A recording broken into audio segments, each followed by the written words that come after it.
여보시오, 제발 한 번만 봐주시오. 내 아내요, 내 아내란 말이요. 첩을 들이려고 반신불수 아내를 산에 버린 남자가 맨발로 달려와 땅바닥에 이마를 찍고 있었습니다. 하지만 그 여인은 이미 그의 아내가 아니었습니다.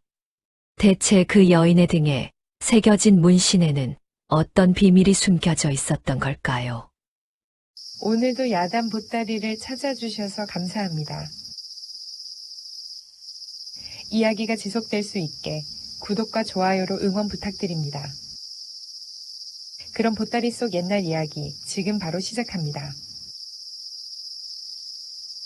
옛날 옛적 충청도 공주 땅에 배주사라는 사내가 살고 있었습니다. 배주사의 집은 마을 한가운데 자리 잡은 기와집이었습니다. 크지는 않았으나 대문에 금칠을 하고 담장을 높이 쌓아 올린 것이 제법 번듯했습니다. 마당에는 감나무 2그루가 서 있었고 그 아래로 널쩍한 디딤돌이 놓여 있었습니다. 배주사는 매일 아침 그 디딤돌 위에 앉아 부채를 붙이며 행인들을 내려다보곤 했습니다. 얼굴은 준수했습니다. 키가 훤칠하고 이목구비가 또렷했습니다.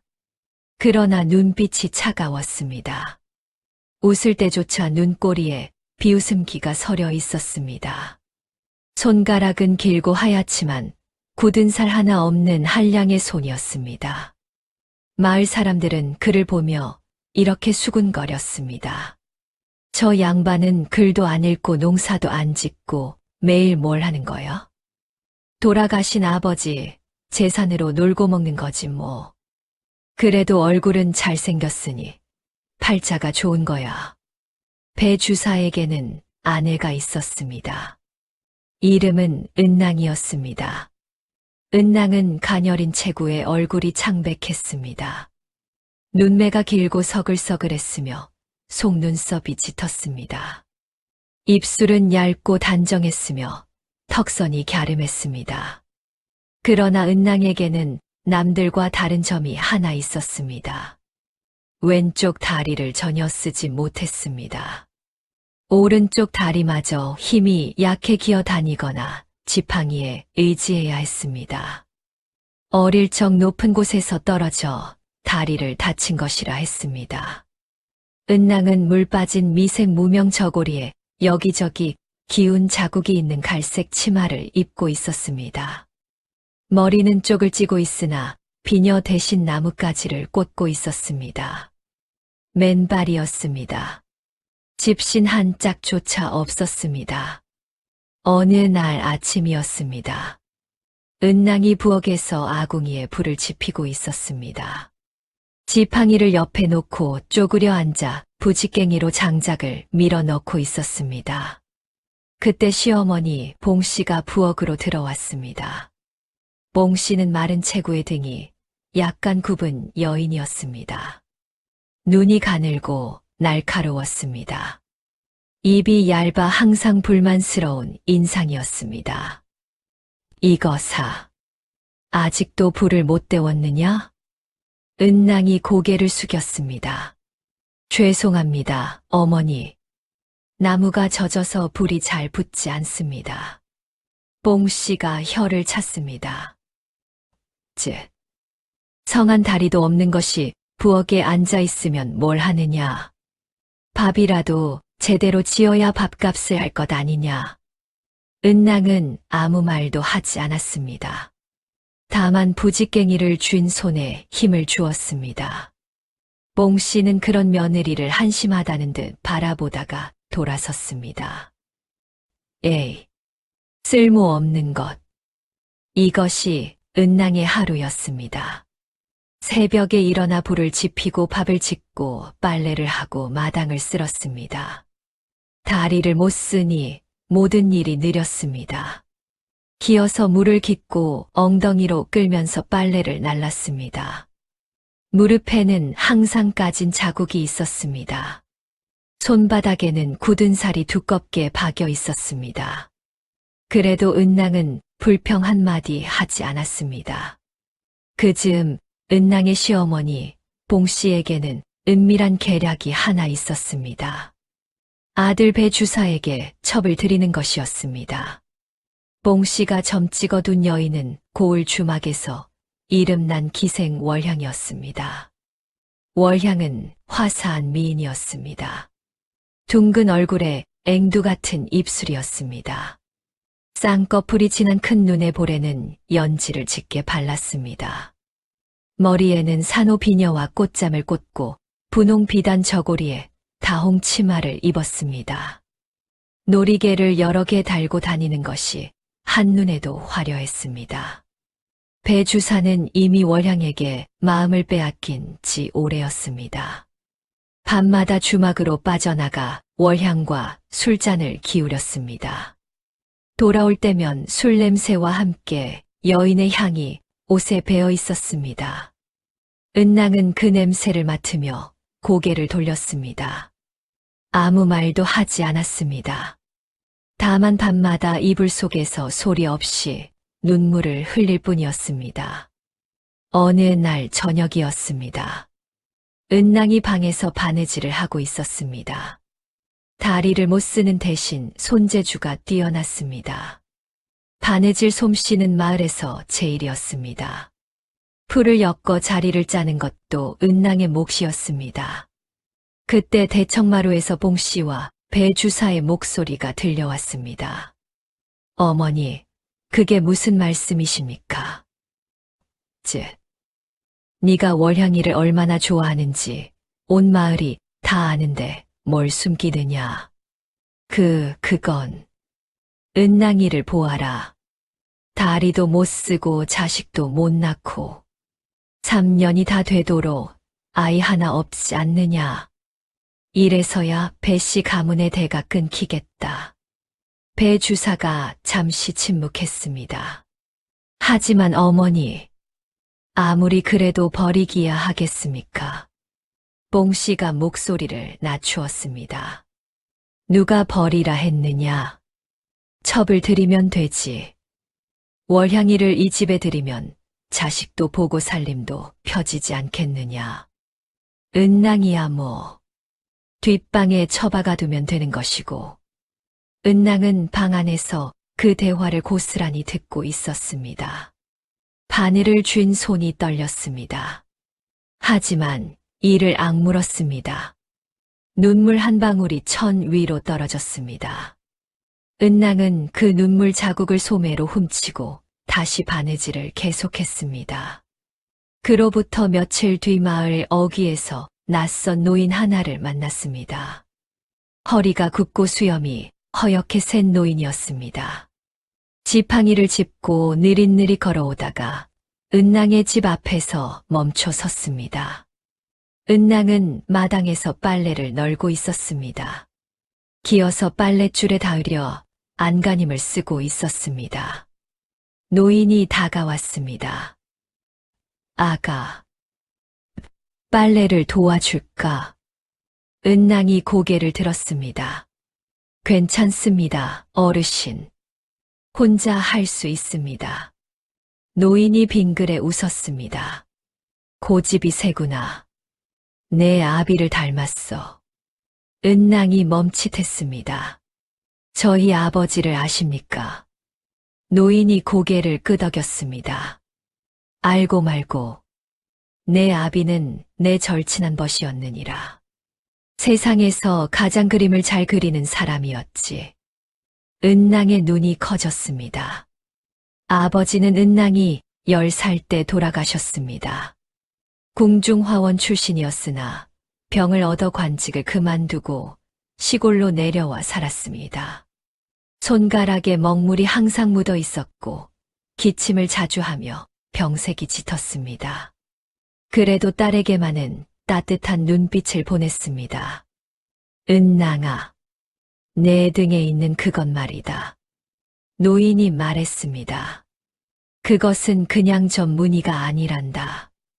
은낭이 무슨 말인지 몰라 고개를 갸웃했습니다.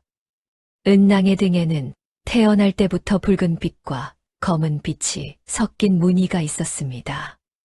어머니는 점이라 했고 아버지는 하늘이 내린 표식이라 했습니다. 은낭은 그저 남들과 다른 흉한점이라고만 생각해 왔습니다. 노인이 목소리를 한층 낮추었습니다. 사람의 진짜 가치는 겉으로 보이는 것에 있지 않느니라.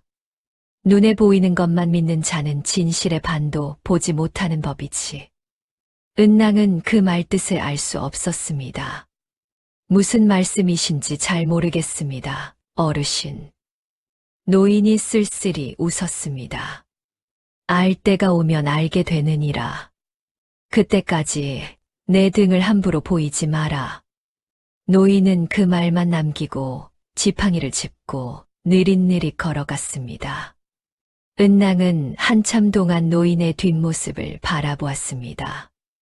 이상한 말이었습니다. 그러나 가슴 한구석이 묘하게 무거웠습니다.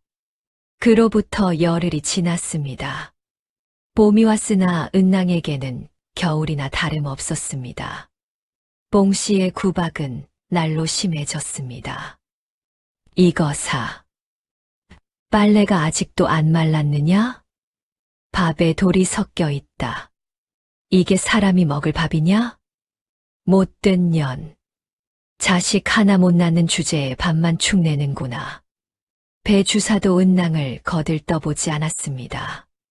말을 걸면 한숨을 쉬며 고개를 돌렸습니다. 가끔은 대놓고 짜증을 냈습니다. 조용히 좀 해. 내 꼴을 보면 밥맛이 떨어진단 말이야. 은낭은 그래도 묵묵히 일을 했습니다. 새벽에 일어나 밤에 누울 때까지 쉬는 법이 없었습니다. 다리가 아파 밤마다 무릎을 주물렀습니다. 까진 살간 위로 피가 맺혔다가 굳었다가를 반복했습니다. 그래도 신음소리 하나 내지 않았습니다. 마을 사람들은 은낭을 불쌍히 여겼습니다. 저 며느리 참 불쌍해. 시어머니가 저래도 되는 거야? 그래도 반신불수인데 어디 가겠어. 참는 수밖에. 배 주사가 기생첩을 들인다는 소문 들었어. 세상에. 그러면 저 불쌍한 것은 어찌 되는 거야. 수군거림은 은낭의 귀에도 들려왔습니다. 그러나 은낭은 모른 척했습니다. 자존심이 있었습니다. 남에게 불쌍한 모습을 보이고 싶지 않았습니다. 그러던 어느 날이었습니다. 봄비가 내리던 날이었습니다. 은낭이 부엌에서 국을 끓이고 있는데 마당에서 월향의 목소리가 들렸습니다. 아이고 서방님, 비가 오는데 우산 없이 오셨어요? 빨리 들어오세요. 감기 걸리시겠어요. 은낭이 부엌 문 틈으로 내다보았습니다. 월향이 배 주사에 팔을 끼고 대청마루로 올라가고 있었습니다. 분홍 비단 저고리가 봄비에 젖어 어깨에 달라붙어 있었습니다. 배 주사가 월향을 바라보며 환하게 웃었습니다. 은낭에게는 한 번도 보여준 적 없는 웃음이었습니다. 봉씨가 대청마루에서 두 사람을 맞이했습니다. 오냐, 월향아. 어서 오너라. 오늘부터 이 집이 내 집이다. 월향이 교태를 부리며 봉씨에게 인사했습니다. 어머니 불효자식 같은 이 월향을 거둬주시니 정말 감사합니다. 봉씨가 흐뭇하게 웃었습니다. 은낭은 부엌에서 그 모습을 지켜보았습니다. 국을 젓던 손이 멈추었습니다. 숟가락을 쥔 손가락이 하얗게 질렸습니다. 그날 밤 은낭은 뒷방에서 혼자 밥을 먹었습니다. 아무도 불러주지 않았습니다. 밥 한 그릇과 김치 쪼가리 하나가 전부였습니다. 안방에서는 배 주사와 월향의 웃음소리가 새어나왔습니다. 봉씨가 오냐 오냐 하며 맞장구 치는 소리도 들렸습니다. 은낭은 밥을 한 숟가락 떠넣었습니다. 목이 메어 삼킬 수가 없었습니다. 눈물이 밥 위에 뚝뚝 떨어졌습니다. 그래도 은낭은 울음소리를 내지 않았습니다.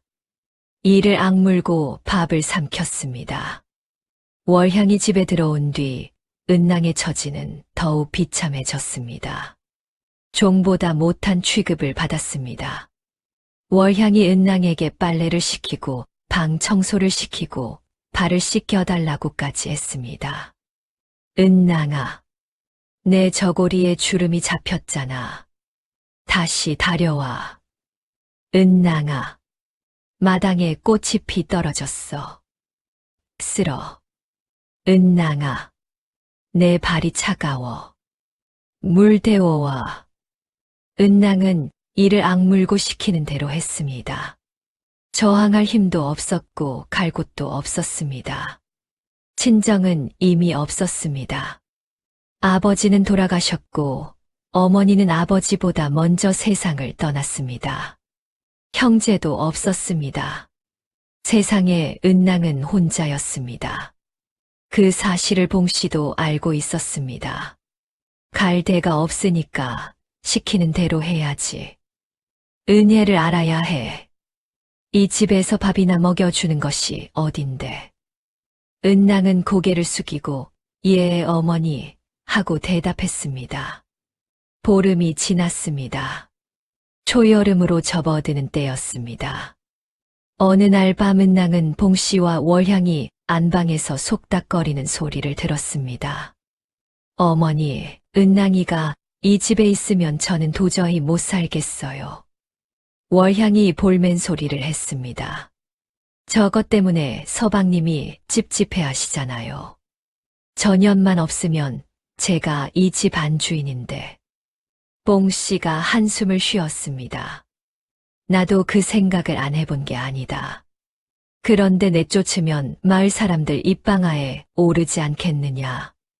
월향이 봉씨의 손을 잡았습니다. 내쫓는 게 아니라 데려다 놓는 거예요. 반신불수가 산에서 넘어져 죽은 것으로 하면 누가 의심하겠어요. 봉씨의 눈이 반짝였습니다. 산에, 고개 넘어 깊은 산속에 데려다 놓으면 알아서 되겠구나. 짐승이 많은 곳이니. 봉씨가 말끝을 흐렸습니다. 은낭은 벽 너머에서 그 대화를 듣고 있었습니다. 온몸이 얼어붙었습니다. 숨이 멎는 것 같았습니다. 입술을 꽉 깨물었습니다. 피가 배어 나왔으나 느끼지 못했습니다. 그 다음 날 아침이었습니다. 봉씨가 은낭을 불렀습니다. 은낭아, 고개 넘어 산속에 좋은 약초가 나는 곳이 있단다. 내 다리에 좋은 약초라고 해. 가서 캐오너라. 은낭은 알고 있었습니다. 이것이 무슨 뜻인지. 그러나 거역할 수 없었습니다. 갈 곳도 없었고 기댈 곳도 없었습니다. 예, 어머니. 은낭은 지팡이를 짚고 집을 나섰습니다. 봉씨가 뒤에서 배 주사를 불렀습니다. 얘야, 내가 은낭이를 산까지 데려다 줘라. 약초 캐러 간다 했으니 도중에 잘 말해서 놓아두고 와. 배 주사가 머뭇거렸습니다. 어머니, 정말 이래야 합니까? 아무리 그래도. 봉씨가 눈을 부릅떴습니다. 내가 월향이랑 편히 살고 싶지 않느냐? 은낭이가 이 집에 있으면 내 앞길이 막힌다. 반신불수의 자식도 못 낳는 년을 데리고 뭘 어쩌겠다는 거냐. 배 주사가 고개를 떨구었습니다. 알겠습니다, 어머니. 겁이 많은 사내였습니다. 잔인하되 제 손으로 할 용기는 없는 비겁한 자였습니다. 배 주사는 은낭을 등에 업고 산길을 올랐습니다. 은낭은 남편의 등이 따뜻했습니다. 혼이 난 지 3년. 남편이 자신을 업어준 것은 이번이 처음이었습니다. 아이러니했습니다. 버리러 가는 길에서야 비로소 남편의 등에 업히다니. 은낭은 입술을 깨물었습니다. 눈물이 나오려 했으나 참았습니다. 울지 않겠다고 다짐했습니다. 이 사람 앞에서는 절대 울지 않겠다고. 산은 깊었습니다. 고개를 2개 넘으니 인적이 끊겼습니다. 새소리만 울려 퍼졌습니다. 나무십 사이로 햇살이 비쳐들어 바닥에 얼룩무늬를 만들었습니다. 배 주사가 은낭을 큰 바위 아래에 내려놓았습니다. 여기서 기다려. 내가 약초를 찾아볼 테니. 은낭이 고개를 들어 남편을 바라보았습니다. 눈이 마주쳤습니다. 배 주사가 시선을 피했습니다. 곧 돌아올 테니까. 은낭은 알고 있었습니다. 이 사람은 돌아오지 않을 것입니다. 서방님.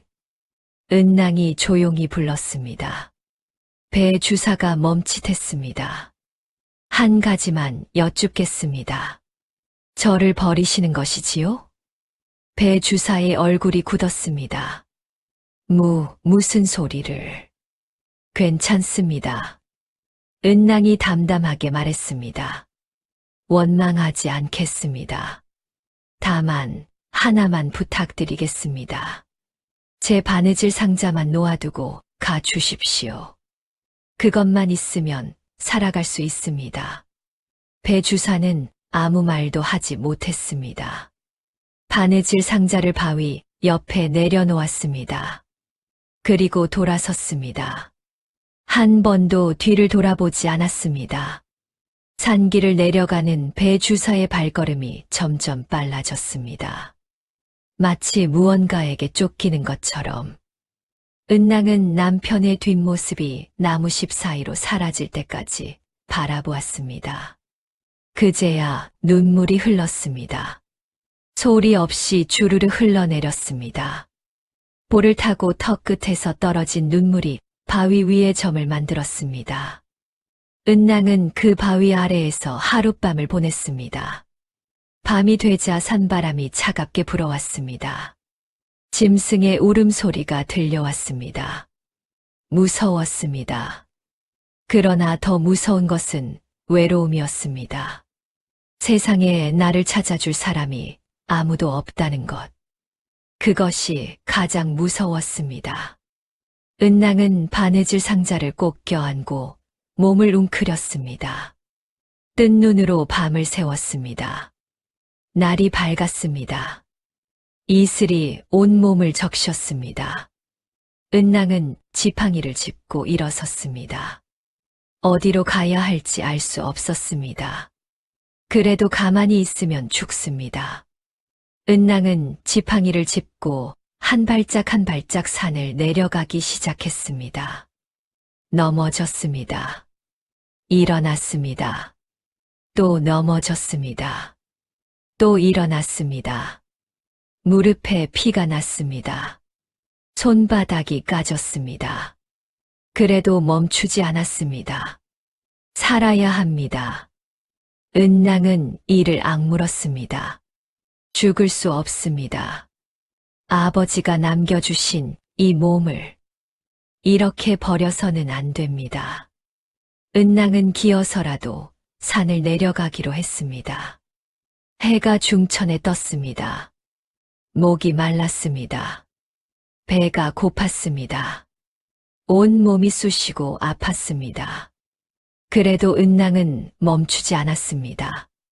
그때였습니다. 산 아래쪽에서 발자국 소리가 들려왔습니다. 은낭이 움찔하며 나무 뒤에 몸을 숨겼습니다. 짐승인가 싶어 심장이 쿵쾅거렸습니다. 그런데 사람의 목소리가 들렸습니다.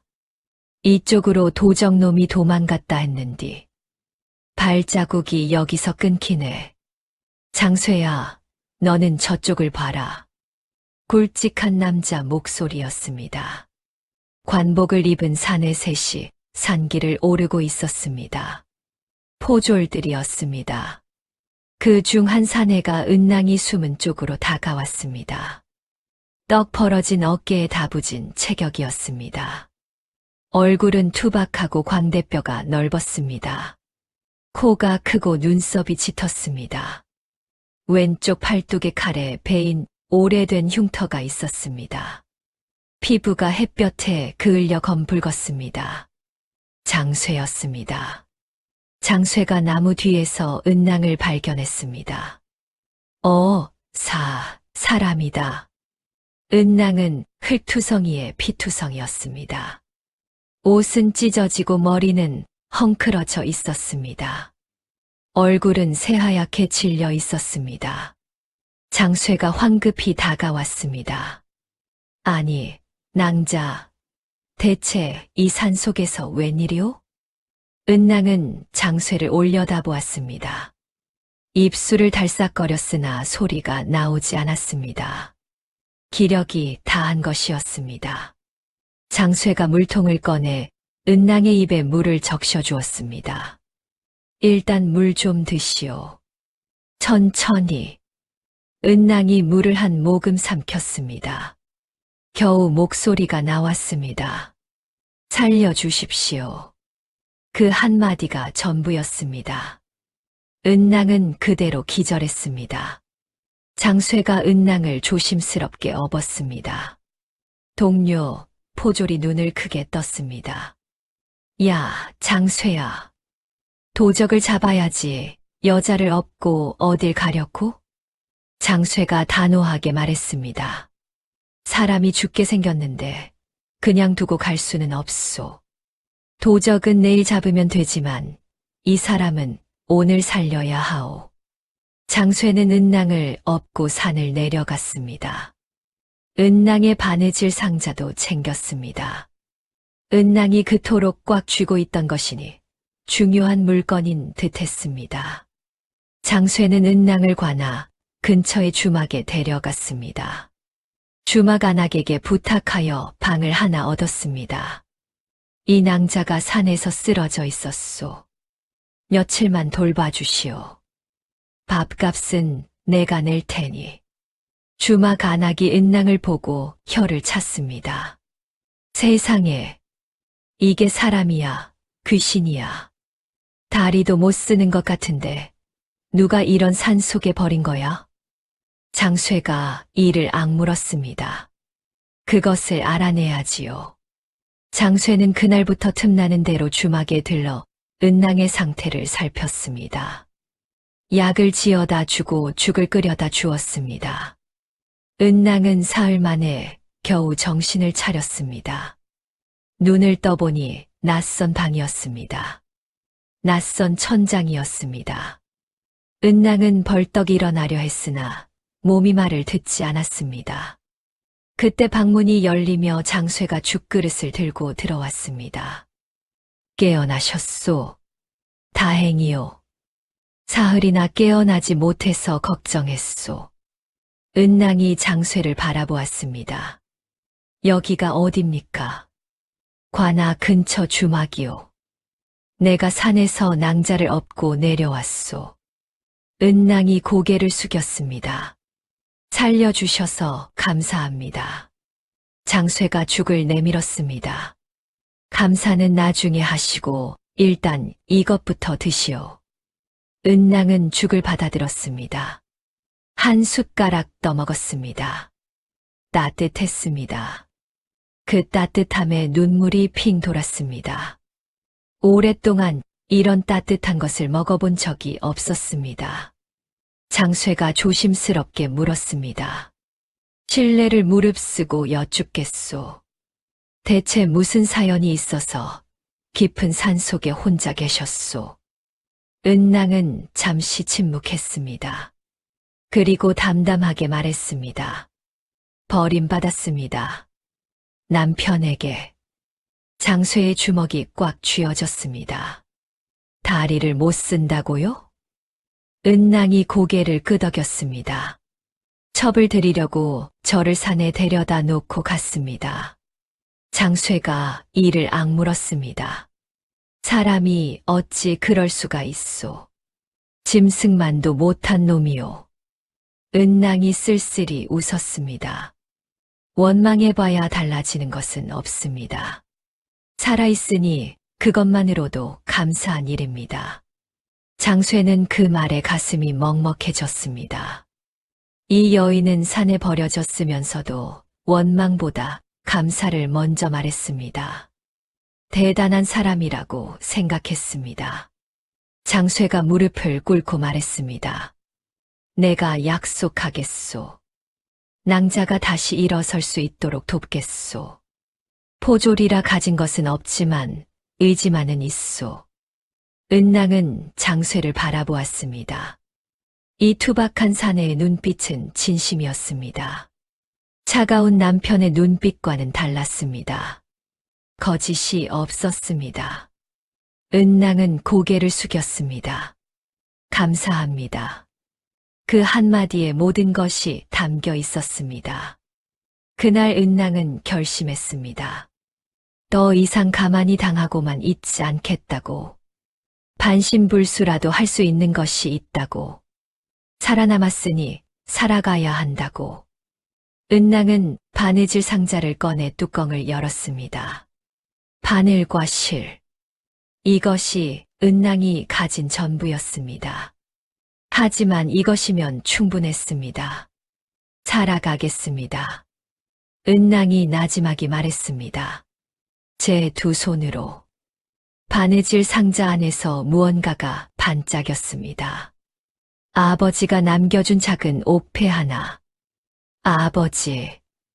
은낭은 옥패를 가슴에 꼭 품었습니다. 바람이 불어왔습니다. 은낭의 헝클어진 머리카락이 바람에 날렸습니다. 창밖으로 보이는 하늘은 맑고 푸르렀습니다. 새로운 시작이었습니다. 은낭이 주막에 머문 지 보름이 지났습니다. 장쇠는 약속대로 틈만 나면 주막에 들렀습니다. 약을 지어다 주고 먹을 것을 가져다 주었습니다.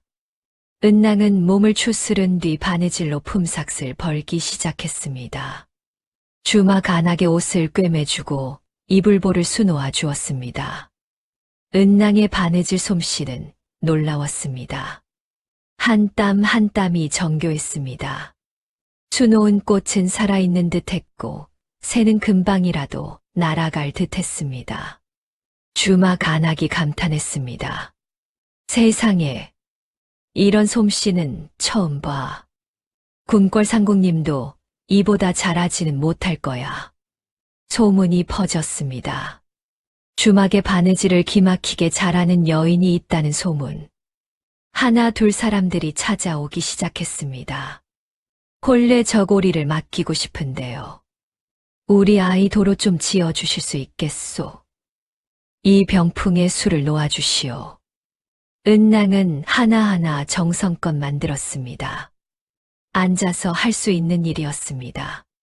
다리가 불편해도 손은 멀쩡했습니다. 아니, 손은 남들보다 뛰어났습니다. 어느 날 장쇠가 주막에 들렀을 때 은낭이 병풍에 술을 놓고 있었습니다.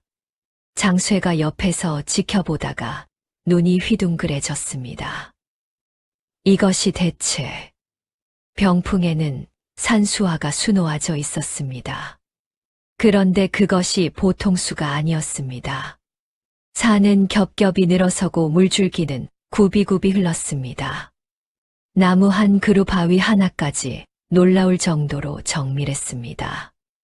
마치 어디를 그대로 옮겨놓은 것 같았습니다. 장쇠가 물었습니다. 이 그림은 어디를 보고 수놓은 것이오? 은낭이 고개를 가웃했습니다. 그냥 머릿속에 떠오르는 대로 놓은 것입니다. 아버지가 그림을 그릴 때 옆에서 많이 보았으니까요. 산과 물의 모양이 그냥 손끝에서 나옵니다. 장쇠는 한참 동안 병풍을 들여다보았습니다. 어디서 본 듯한 느낌이었습니다. 그러나 어디인지는 알 수 없었습니다. 이상한 기분이었습니다. 장쇠는 고개를 가웃거리며 주막을 나섰습니다. 그 즈음 장쇠에게 한 가지 마음에 걸리는 것이 있었습니다. 은낭을 처음 발견했을 때 일이었습니다. 은낭에 찢어진 저고리 사이로 등이 보였는데 거기에 이상한 무늬가 있었습니다. 붉은 빛과 검은 빛이 섞인 정교한 문양이었습니다. 점이라고 하기에는 너무 정교했습니다. 상처라고 하기에는 너무 규칙적이었습니다. 장쇠는 돌아가신 아버지에게 글과 지도 있는 법을 배운 사람이었습니다. 아버지는 전직 군관이었습니다. 군영에서 지도를 다루던 분이었습니다. 장쇠의 눈에 은낭의 등에 새겨진 무늬가 어딘가 지도를 닮은 것처럼 보였습니다. 그러나 확신할 수는 없었습니다. 은낭에게 등을 보여달라고 할 수도 없는 노릇이었습니다. 장쇠는 그 생각을 마음속에 묻어두었습니다. 한편 은낭의 바느질 솜씨는 날로 소문이 퍼져나갔습니다. 고을 장터에서도 은낭의 이름이 오르내리기 시작했습니다. 주막에 있는 그 바느질 여인 말이야. 본래 저고리를 맡겼더니 수놓은 봉황이 살아있는 것 같더라. 손이 신들린 게 아닌가 몰라. 다리를 못 쓴다면서. 그런데 손재주가 저렇게 뛰어나다니. 은낭은 바느질로 돈을 벌기 시작했습니다. 처음에는 푼돈이었습니다. 그러나 차츰 큰 주문이 들어오기 시작했습니다. 고을 부잣집에서 병풍 수놓기를 맡겼습니다. 원님 부인이 비단 저고리를 주문했습니다. 은낭은 밤낮 없이 바느질을 했습니다. 손가락 끝에 바늘 자국이 빼곡했습니다. 피가 맺혔다가 굳은 살이 되었습니다. 그래도 은낭은 멈추지 않았습니다. 한 땀 한 땀에 살아가겠다는 의지를 담았습니다. 어느 날 고을 향교의 훈장이 은낭을 찾아왔습니다. 수염이 허옇고 등이 약간 굽은 노인이었습니다. 그대가 바느질을 잘한다는 은낭이요? 예, 그렇습니다. 훈장이 품에서 낡은 천 조각 하나를 꺼냈습니다. 이것을 볼 수 있겠소. 은낭이 천 조각을 받아들었습니다. 낡고 빛바랜 천이었습니다. 그 위에 무언가가 수놓아져 있었습니다. 산과 강의 형상이었습니다. 은낭의 눈이 커졌습니다. 이것은, 이 수는 누가 놓은 것입니까? 훈장이 말했습니다. 이것은 30년 전 궁중에서 흘러나온 것이라 하오. 선왕께서 어느 화원에게 비밀리에 그리게 한 것이라 했소. 그 화원의 이름은 아무도 모르오. 다만 이 수를 놓은 자가 그 화원과 관련이 있다는 소문만 전해질 뿐이지. 은낭은 천 조각 위의 수를 가만히 들여다보았습니다. 이상했습니다. 이 수놓기의 방식이 자신의 솜씨와 매우 비슷했습니다. 아니, 비슷한 정도가 아니었습니다. 한 땀 한 땀의 간격, 실을 꼬아 넣는 방법, 색실을 섞는 배합, 이것은 아버지에게 배운 방식 그대로였습니다. 혹시, 은낭이 입술을 달싹거렸습니다. 이것을 만든 분이 제 아버지가 아닐까 싶습니다. 훈장의 눈이 번뜩였습니다. 그대의 아버지가 궁중화원이었단 말이오? 예. 돌아가셨지만요. 이름이 무엇이었소? 윤화원이라 불렸습니다. 윤상덕이 본명이었습니다. 훈장이 한 발짝 물러섰습니다. 얼굴에 놀라움이 스쳤습니다. 윤상덕이라. 그 이름을 내가 들은 적이 있소. 그러나 훈장은 더 이상 말을 잇지 않았습니다. 무언가를 삼키듯 입을 다물었습니다. 이 천조각은 그대에게 맡기겠소. 혹여 이것과 관련된 것을 알게 되거든 나를 찾아오시오. 훈장은 그 말만 남기고 돌아갔습니다. 은낭은 천조각을 바느질 상자에 고이 넣었습니다. 아버지의 손길이 닿았던 물건, 가슴이 뛰었습니다. 무언가 큰 비밀이 이어져 있는 듯한 느낌이었습니다. 그로부터 며칠 뒤 은낭에게 뜻밖의 주문이 들어왔습니다. 고을 현감의 부인이 대규모 병풍을 의뢰한 것이었습니다. 12폭짜리 산수 병풍이었습니다. 명산대천을 수놓아 주시오. 현감 어른의 생신에 쓸 것이오. 은낭은 주문을 받았습니다.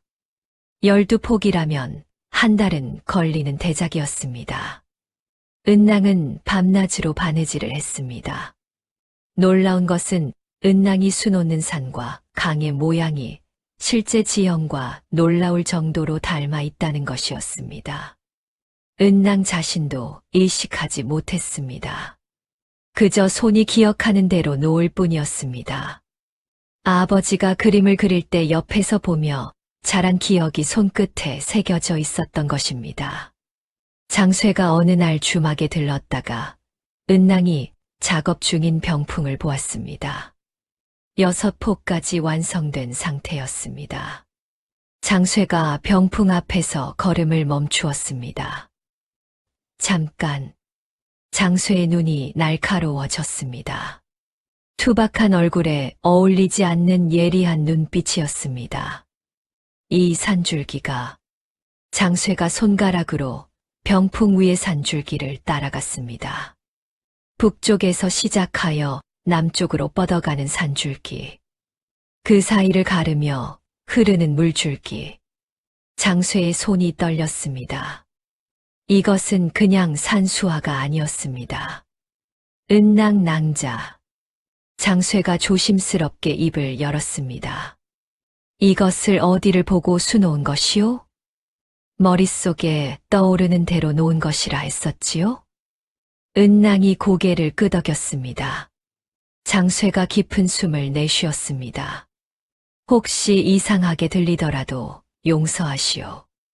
낭자의 등에 무늬가 있지 않소. 은낭의 얼굴이 굳었습니다. 그것을 어떻게 아십니까? 낭자를 처음 구했을 때 저고리가 찢어져서 잠깐 보았소. 무례를 용서하시오. 그런데 그 무늬가 이 병풍의 산줄기와 비슷해 보였소. 은낭은 한참 동안 말이 없었습니다. 태어나서부터 등에 있던 무늬. 아버지는 하늘이 내린 표식이라 했습니다.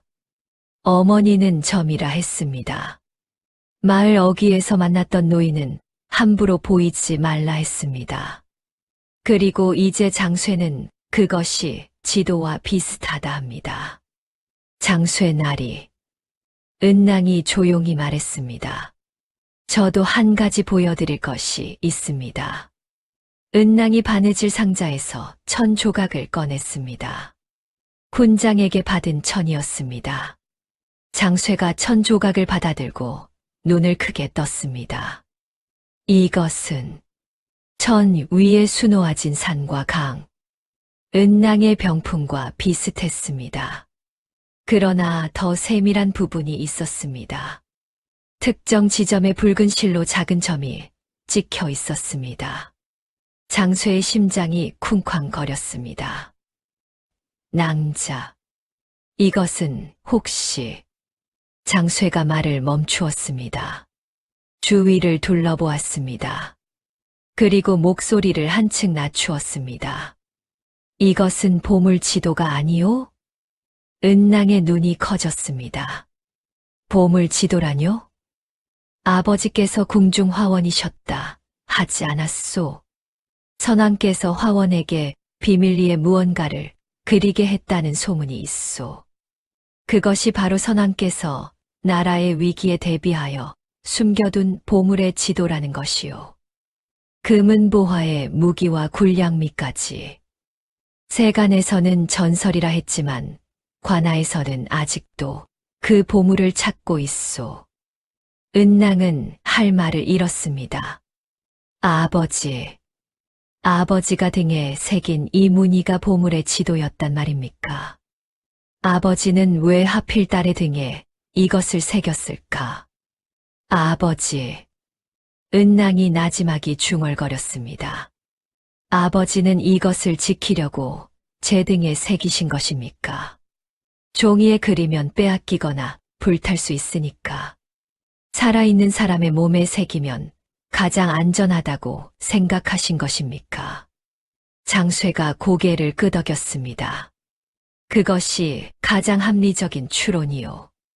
궁중화원이었으니 선왕의 명을 받아 지도를 만들었을 것이고, 그 지도를 노리는 자들이 있었을 것이요. 그래서 가장 안전한 곳에 숨긴 것이지. 자기 딸의 등에 은낭은 가슴이 벅찼습니다. 아버지가 돌아가시기 전 마지막으로 했던 말이 떠올랐습니다. 은낭아, 내 등은 아버지의 마지막 그림이란다. 언젠가 그 뜻을 알게 될 거야. 그때까지 건강하게 살아다오.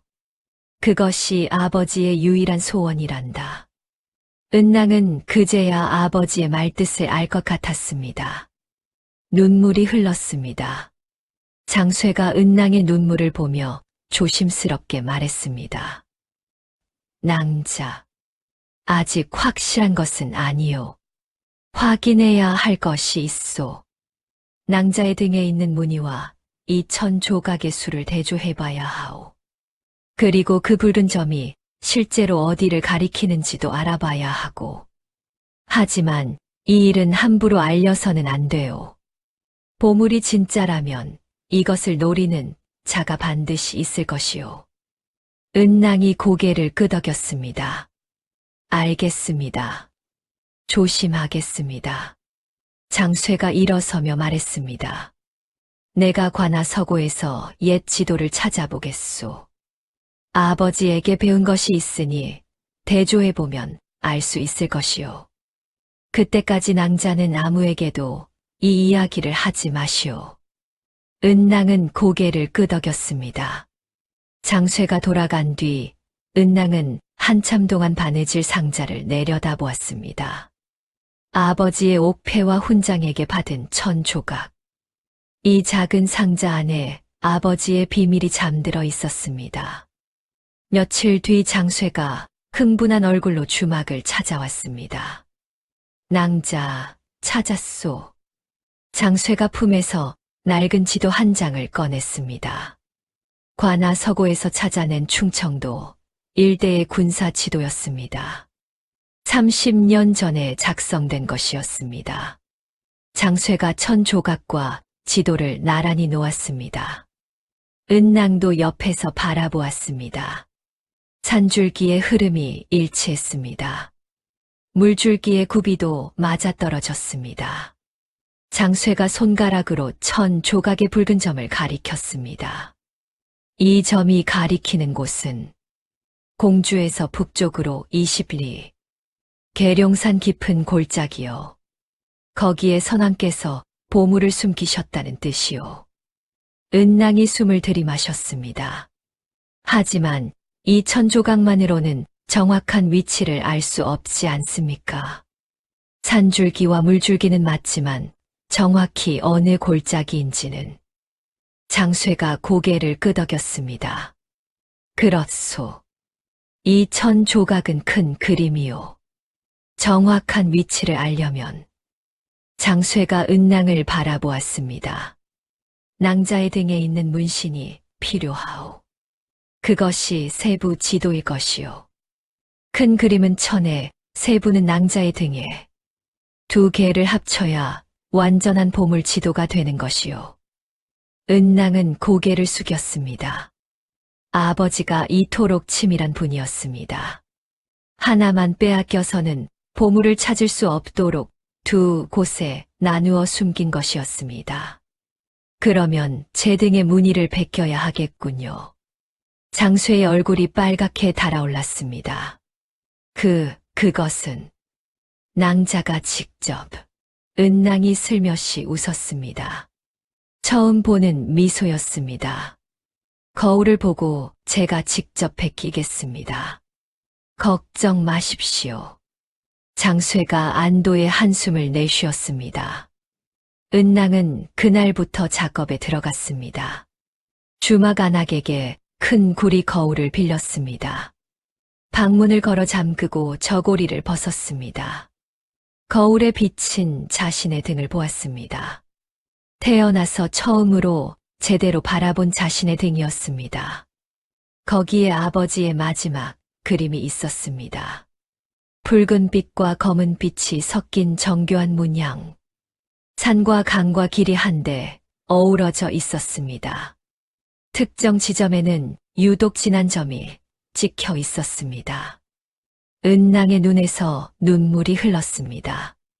아버지. 이것이 아버지의 유산이었군요. 금도 은도 아닌 제 몸에 새긴 그림이. 은낭은 바느질에 쓰는 먹실로 천 위의 등의 무늬를 하나하나 옮겨 그렸습니다. 한 시즌이 걸렸습니다. 2시즌이 걸렸습니다. 완성되었을 때 해가 저물어 있었습니다. 은낭은 완성된 천을 내려다보았습니다.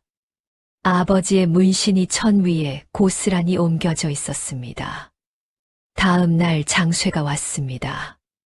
은낭이 벗겨낸 천을 보여주었습니다.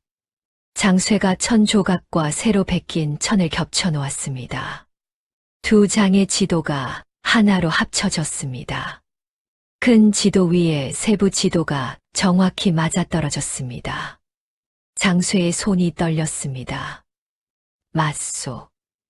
이것이요. 계룡산 동쪽 기슭의 세 번째 골짜기. 바위 두 개가 마주 보는 곳. 그 아래에 보물이 묻혀 있다는 뜻이요. 장쇠가 은낭을 바라보았습니다. 두 사람의 눈이 마주쳤습니다. 설렘과 두려움이 동시에 스치는 눈빛이었습니다.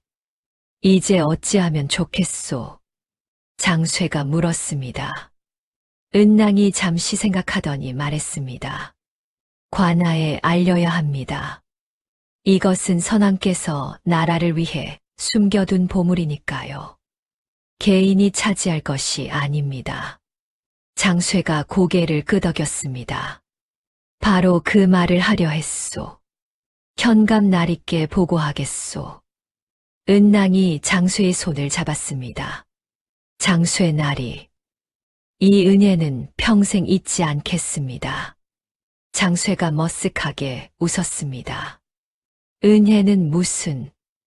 내가 한 것은 사람을 살린 것뿐이요. 나머지는 전부 낭자가 스스로 해낸 것이요. 장쇠는 현감에게 보고했습니다. 현감은 놀라움을 감추지 못했습니다. 선왕의 보물이라 그것이 사실이란 말이냐? 증거가 있습니다. 나리. 장쇠가 천 조각과 은낭이 벗긴 지도를 보여주었습니다. 현감이 한참 동안 지도를 들여다보았습니다. 이것을 궁에 보고해야 하겠다. 장쇠야, 내가 직접 한양으로 가거라. 이 지도를 들고 병조에 보고하도록 해. 장쇠가 무릎을 꿇었습니다. 명을 받들겠습니다. 나리. 현감이 덧붙였습니다. 그리고 그 여인 은낭이라 했느냐? 그 여인을 잘 보호해야 한다. 보물지도 열쇠가 그 여인의 등에 있으니 위험할 수 있다. 관아에서 보호하도록 하마. 장쇠가 고개를 숙였습니다. 감사합니다. 나리. 소식이 퍼졌습니다. 주막에 있던 반신불수 여인이 선왕의 보물 지도를 가지고 있다는 소문이. 물론 세부 내용은 비밀이었으나 완전히 감출 수는 없었습니다. 사람들의 입에 오르내리기 시작했습니다. 그 바느질 잘하는 은낭이란 여인 있잖아. 등에 보물 지도가 새겨져 있다면서. 선왕의 보물이라니 세상에 그런 일이. 다리를 못 쓰는 여인이 그런 비밀을 지니고 있었다니. 소문은 바람보다 빨랐습니다. 고을을 넘고 산을 넘어 점점 퍼져나갔습니다. 이 소문이 배 주사의 귀에도 들어갔습니다. 배 주사는 은낭을 산에 버린 뒤 홀가분한 나날을 보내고 있었습니다. 월향을 정식첩으로 드리고 매일 술을 마시며 놀았습니다. 뽕씨도 흐뭇했습니다. 그 불구년이 없으니 집안이 이렇게 편할 수가. 월향아, 내가 진짜 내 며느리다. 그런데 어느 날 장터에서 돌아온 배 주사의 얼굴이 하얗게 질려 있었습니다. 어머니. 은낭이가 살아 있습니다. 뽕 씨의 얼굴이 굳었습니다. 뭐, 살아 있어? 그것뿐이 아닙니다. 배 주사가 목소리를 떨며 말했습니다. 은낭이 등에 선왕의 보물 지도가 새겨져 있다는 소문이 퍼졌습니다. 관아에서 보호하고 있고 한양에까지 보고가 올라갔다 합니다. 뽕 씨가 벌떡 일어섰습니다. 보물 지도, 그것이 사실이란 말이냐? 월향이 옆에서 눈을 굴렸습니다. 어머니, 그 여자 등에 보물 지도가 있다면 그 여자는 우리 집 며느리잖아요? 보물은 당연히 우리 것이 되어야 하는 것 아닌가요? 뽕 씨의 눈이 반짝였습니다. 탐욕의 빛이었습니다. 그렇지. 은낭이는 아직 우리 집 며느리야. 내쫓은 적이 없으니까. 그냥 약초 캐러 보낸 것이고. 보물이 나오면 당연히 배 씨 가문의 것이지. 배 주사가 고개를 끄덕였습니다. 그러면 은낭이를 데려와야 합니까? 뽕 씨가 코웃음을 쳤습니다. 데려오긴 뭘 데려와. 가서 남편인 척 눈물 좀 흘리면 되지. 관아에서도 남편이 왔는데 안 보내줄 수는 없을 거 아니냐. 월향이 끼어들었습니다. 서방님, 가실 때 저도 같이 가요. 제가 도와드릴게요. 뽕 씨가 월향의 손을 잡았습니다. 그래. 셋이서 가자. 은낭이를 데려온 뒤에 보물만 찾으면 되는 거야. 그 다음에는 또 산에 버리면 되고. 세 사람은 음흉하게 웃었습니다. 그러나 이들은 알지 못했습니다. 은낭이 더 이상 산에 버려지던 그 은낭이 아니라는 것을. 며칠 뒤 은낭이 머무르는 주막 앞에 가마 하나가 멈추었습니다. 가마에서 내린 것은 배 주사였습니다. 옥색 비단 두루마기에 검은 갓을 쓰고 부채를 든 모습이었습니다. 그 뒤로 봉 씨와 월향이 따라왔습니다. 배 주사가 주막 안으로 들어서며 큰 소리로 외쳤습니다. 은낭아, 은낭아. 은낭은 방에서 바느질을 하고 있었습니다. 그 목소리를 듣고 손이 멈추었습니다. 심장이 쿵 내려앉았습니다. 방문이 열렸습니다. 배 주사가 서 있었습니다. 그 뒤로 봉 씨와 월향의 얼굴이 보였습니다. 배 주사가 달려와 은낭의 손을 잡았습니다. 은낭아, 내가 잘못했다. 미안하다. 정말 미안하다. 산에 두고 온 뒤로 하루도 편한 날이 없었다. 눈물까지 글썽거렸습니다. 연기였습니다. 은낭은 알고 있었습니다.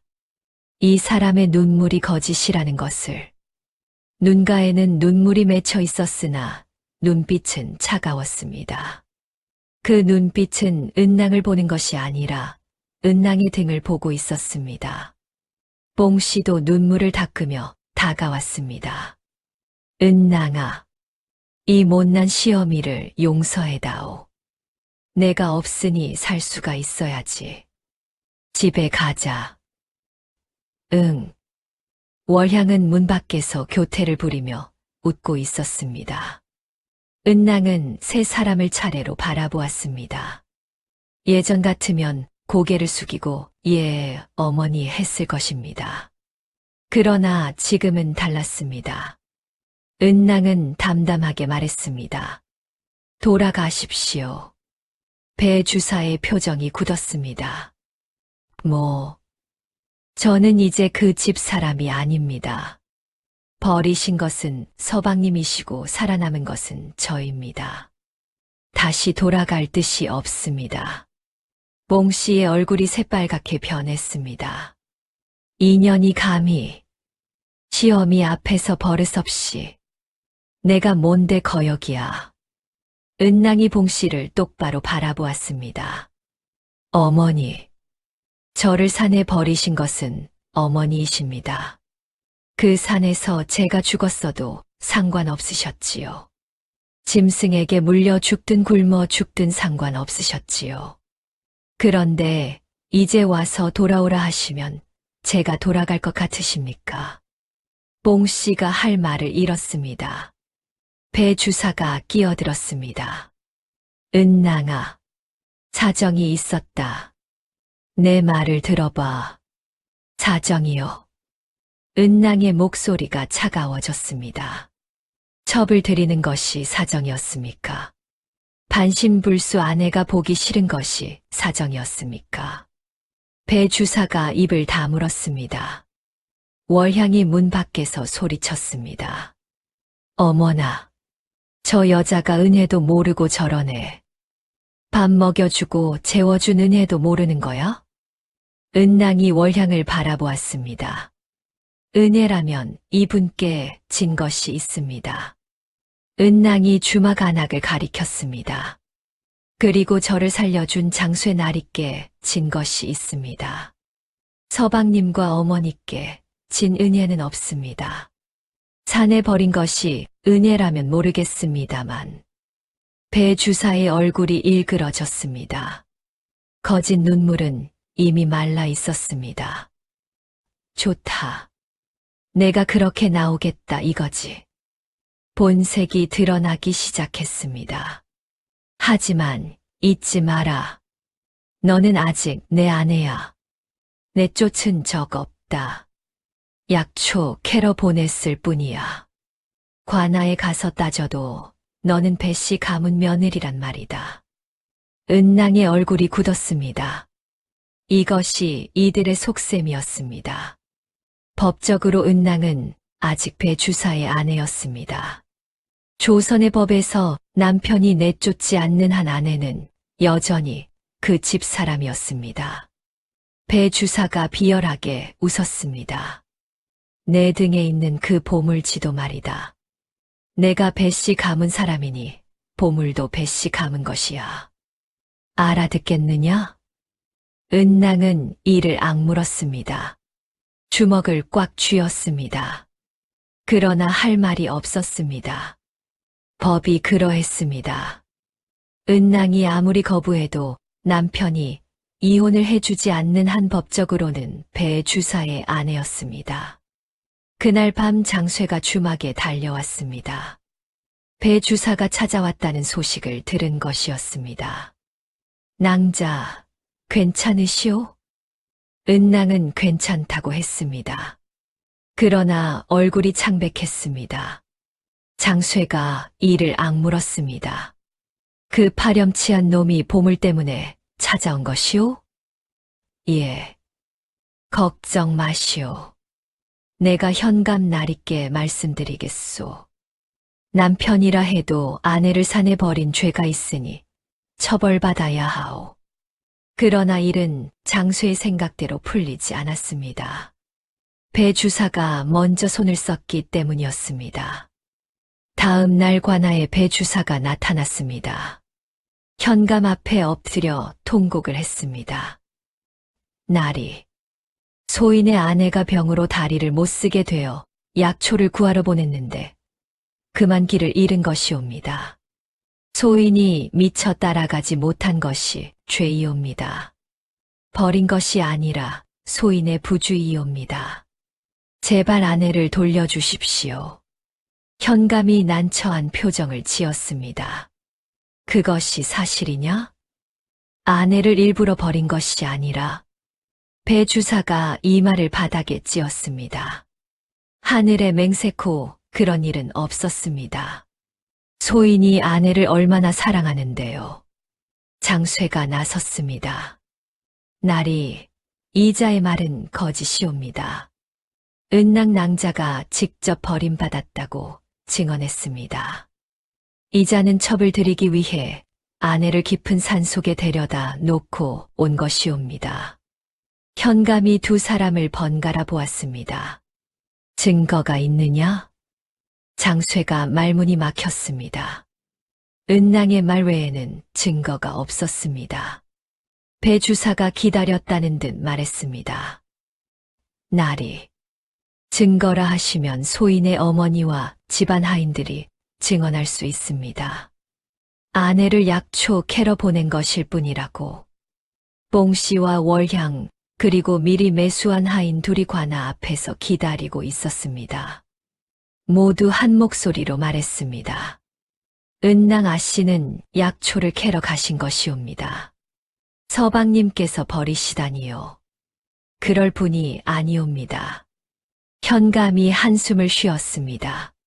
장쇠야, 이쪽의 증인이 내시고 내 쪽의 증인은 은낭 본인뿐이다.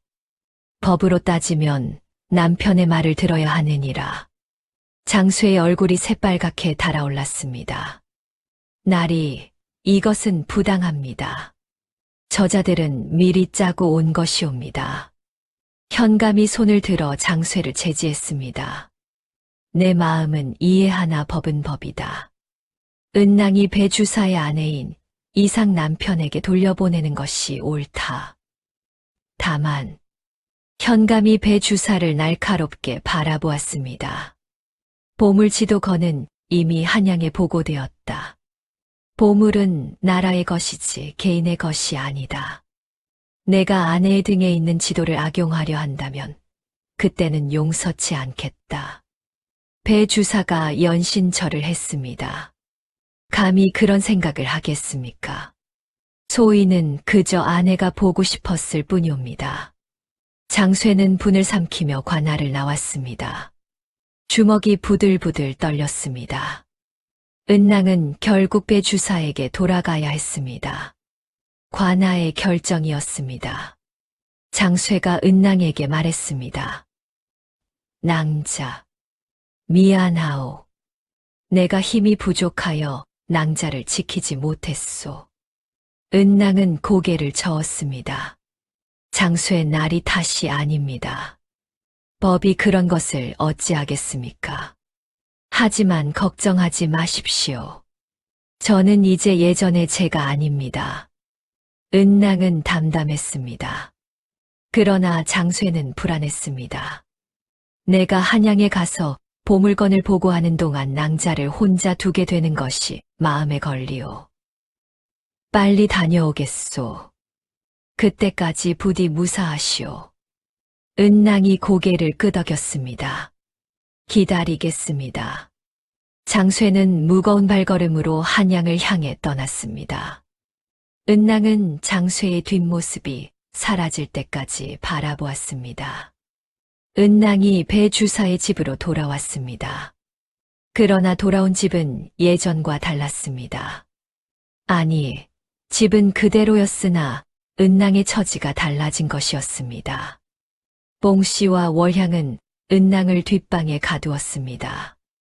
내 등에 있는 것이 보물지도라며? 월향이 은낭을 비웃었습니다. 불구 년 주제 등에 보물을 달고 다녔으니 그 꼴이야. 순순히 보물 찾는 법을 알려줘. 그러면 편하게 해줄게. 은낭은 대답하지 않았습니다. 월향이 짜증을 냈습니다. 인연이 벙어리야? 말을 해. 은낭이 조용히 말했습니다. 보물의 위치는 이미 관아에 보고되었습니다. 제가 알려드려도 소용없습니다. 월향의 얼굴이 일그러졌습니다. 관아에 보고되었다고? 그러면 이미 늦었단 거야? 뽕씨가 끼어들었습니다. 그럴 리가 있느냐?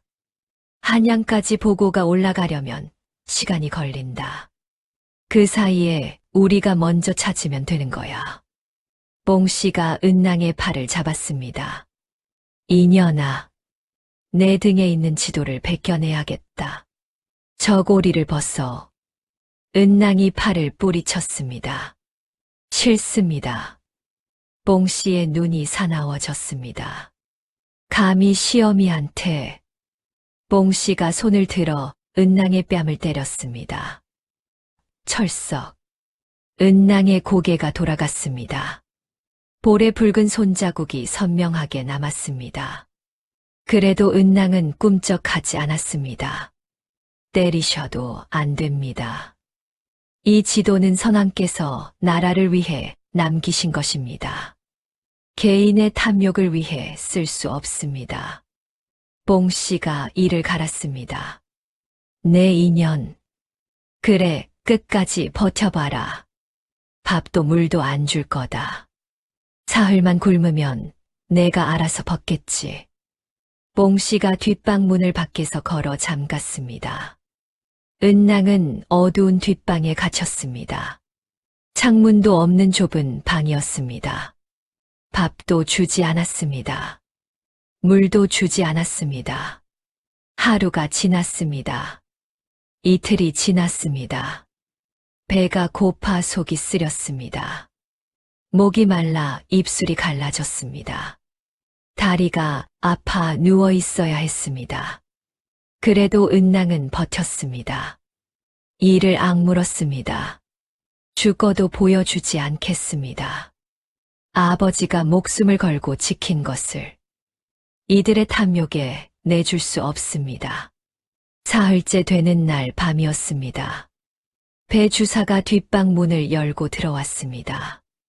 손에 떡 한 조각과 물 한 그릇을 들고 있었습니다. 은낭아, 먹어. 은낭이 배 주사를 올려다보았습니다. 왜 이러십니까? 내가 죽으면 지도도 사라지니까. 어머니 몰래 가져왔어. 먹어. 은낭은 떡을 받아들지 않았습니다. 서방님, 한 가지만 여쭙겠습니다. 저를 사람으로 본 적이 있으십니까? 배 주사가 멈칫했습니다. 결혼하고 3년 동안 단 한 번이라도 저를 아내로 생각하신 적이 있으십니까? 배 주사는 대답하지 못했습니다. 은낭이 쓸쓸히 웃었습니다. 그런 줄 알았습니다. 저는 서방님께 아내가 아니라 짐이었지요. 밥값도 못하는 불구. 그것이 서방님 눈에 비친 저였지요. 배 주사가 시선을 피했습니다. 지금도 마찬가지이시지요. 저를 걱정하시는 것이 아니라 제 등의 지도를 걱정하시는 것이지요. 배 주사가 떡과 물을 바닥에 내려놓고 일어섰습니다. 아무 말 없이 방을 나갔습니다. 문이 다시 잠겼습니다. 은낭은 어둠 속에서 조용히 울었습니다. 나흘째 되는 날이었습니다. 봉씨의 인내심이 바닥났습니다. 인연이 끝까지 버텨. 좋아. 다른 방법을 쓰지. 봉씨가 배 주사를 불렀습니다. 얘야. 한 가지 방법이 있다. 뭡니까, 어머니? 은낭이 등에 문신을 본뜨면 되는 것 아니냐. 잠든 사이에 약재상에서 잠을 재우는 약을 구해오너라. 배 주사가 머뭇거렸습니다. 어머니, 그건 빨리 가. 배 주사는 시키는 대로 약재상에서 수면약을 구해왔습니다. 봉씨가 물에 약을 타서 은낭에게 가져갔습니다. 은낭아, 내가 이러니 내가 더 속상하다. 물이라도 마셔라. 물까지 안 먹이면 사람이 아니지. 은낭은 사흘이나 굶고 목이 말라 견딜 수 없었습니다. 물을 받아들었습니다. 한 모금 마셨습니다. 이상한 맛이 났습니다. 은낭의 눈이 커졌습니다. 이것은 보통 물이 아니었습니다. 그러나 이미 한 모금을 삼킨 뒤였습니다. 눈꺼풀이 무거워지기 시작했습니다. 몸에 힘이 빠졌습니다. 어머니, 이 물에. 은낭은 그대로 쓰러졌습니다. 봉씨가 비열하게 웃었습니다. 빨리 해. 저고리를 벗겨. 월향이 은낭의 저고리를 벗겼습니다. 은낭의 등이 드러났습니다. 봉씨와 월향과 배 주사의 눈이 동시에 커졌습니다. 세상에, 은낭의 등 전체에 걸쳐 정교한 문양이 새겨져 있었습니다. 붉은 빛과 검은 빛이 어우러진 산과 강과 길. 특정 지점에는 유독 진한 점이 찍혀 있었습니다. 이것이 보물 지도야? 월향이 감탄했습니다. 이걸 어떻게 베끼지? 뽕씨가 먹과 종이를 가져왔습니다. 내가 베끼마. 눈 크게 뜨고 봐. 뽕씨는 은낭의 등에 새겨진 문양을 종이에 옮겨 그리기 시작했습니다. 그러나 봉씨는 글도 그림도 모르는 사람이었습니다. 베껴낸 지도는 엉성하기 짝이 없었습니다. 산줄기인지 물줄기인지 구분조차 어려웠습니다. 에이, 이게 뭐야? 알아볼 수가 없네. 월향이 옆에서 짜증을 냈습니다. 내가 해볼게요. 월향도 시도했으나 결과는 마찬가지였습니다. 배 주사도 마찬가지였습니다. 세 사람 모두 지도를 읽을 줄 몰랐습니다. 산의 윤곽선 하나도 제대로 옮기지 못했습니다. 뽕씨가 짜증을 폭발시켰습니다. 에잇, 쓸모없는 것들. 그때 월향이 말했습니다. 어머니, 저 여자를 데리고 직접 보물을 찾으러 가면 안 돼요? 지도를 베끼는 것보다 직접 하는 게 빠르잖아요. 뽕씨의 눈이 반짝였습니다. 그래, 직접 가자. 은낭이 등을 보면서 그 산골짜기를 찾으면 되는 거야. 내일 당장 출발하자. 그런데 그날 밤 뜻밖의 일이 벌어졌습니다.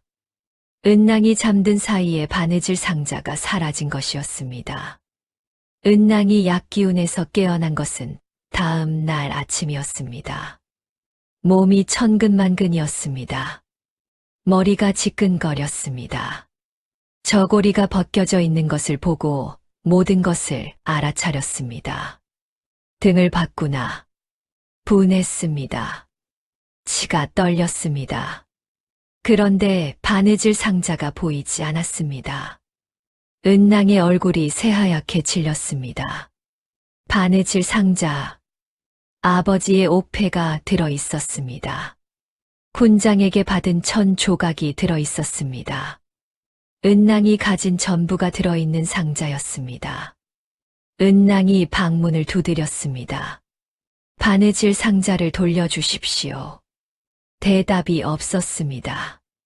제발, 그것만은. 은낭의 목소리가 떨렸습니다. 한참 뒤에 월향의 목소리가 들렸습니다. 바느질 상자. 아, 그 낡은 거? 어머니가 아궁이에 넣으셨는데. 은낭의 머릿속이 하얗게 변했습니다. 거짓말. 거짓말이지요? 아버지의 옥패가 들어 있었습니다. 1000조각도. 제발 돌려주십시오. 월향이 킥킥 웃었습니다. 글쎄 아궁이에 넣었다니까. 제가 됐겠지 뭐. 은낭은 바닥에 주저앉았습니다. 온몸에서 힘이 빠졌습니다. 아버지의 옥패. 아버지가 남겨준 유일한 유품. 그것이 제가 되었다니. 은낭은 두 손으로 얼굴을 감싸고 울었습니다. 소리 내어 울었습니다. 태어나서 처음으로 소리를 내어 울었습니다. 아버지, 아버지. 처절한 울음소리가 뒷방을 가득 채웠습니다. 은낭은 그날 밤 아무것도 하지 못했습니다. 울다 지쳐 바닥에 쓰러져 있었습니다. 눈이 부어 앞이 잘 보이지 않았습니다. 목소리가 나오지 않았습니다. 모든 것을 잃었습니다. 남편에게 버림받았습니다. 시어머니에게 감금당했습니다. 등의 비밀은 빼앗겼습니다. 아버지의 유품마저 잃었습니다. 장쇠는 한양으로 떠나고 없었습니다. 돌아오려면 최소 보름은 걸릴 것이었습니다. 도와줄 사람이 아무도 없었습니다. 세상의 은낭은 다시 혼자가 되었습니다. 칠흑같이 어두운 밤이었습니다. 바람이 불어문 틈으로 차가운 공기가 스며들었습니다. 은낭은 어둠 속에서 무릎을 끌어안고 앉아 있었습니다. 아무 생각도 나지 않았습니다. 그때 문득 떠오른 것이 있었습니다. 마을 어귀에서 만났던 노인의 말이었습니다. 사람의 진짜 가치는 겉으로 보이는 것에 있지 않느니라. 눈에 보이는 것만 믿는 자는 진실의 반도 보지 못하는 법이지. 은낭은 그 말을 곱씹었습니다. 눈에 보이는 것, 등에 새겨진 지도, 아버지의 옥패, 바느질 상자, 그것들이 전부가 아니었습니다. 눈에 보이는 것만 믿는 자는 진실의 반도 보지 못한다.